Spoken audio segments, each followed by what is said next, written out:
ক্ষমতায় আসার পর মোদী সরকারের প্রথম বাজেট, বিপুল প্রত্যাশা, সংস্কারের আশা, কিন্তু এসবের মাঝে কি পেল বাংলা?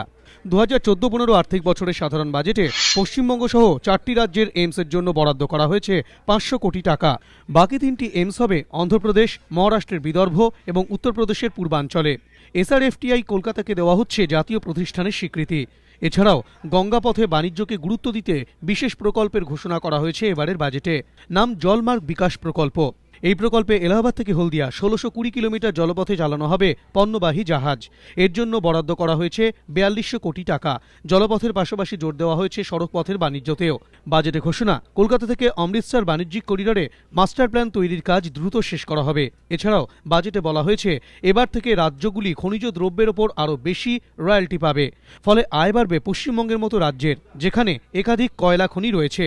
যদিও মোদী সরকারের প্রথম সাধারণ বাজেটেরও সমালোচনা করেছেন মমতা বন্দ্যোপাধ্যায়। এদিন ফেসবুকে তিনি লিখেছেন, দুটি বাজেটেই পশ্চিমবঙ্গ সহ বেশ কয়েকটি রাজ্য উপেক্ষিত।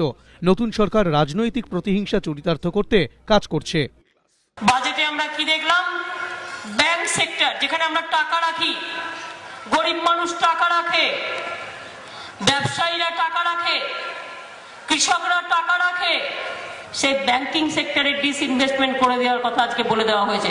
অর্থাৎ আগামী দিন আমি টাকা রাখবো, ফেরত পাবো কিনা জানি না। ডিফেন্স, মনে রাখবেন, আর্মিকে আমরা স্যালুট জানাই। সেই ডিফেন্সে 49% আজকে অ্যালাউ হয়ে গেছে এফডিআই। এর আগে মোদী সরকারের রেল বাজেটেরও কড়া সমালোচনা করেছেন মমতা বন্দ্যোপাধ্যায়। এবিপি আনন্দ।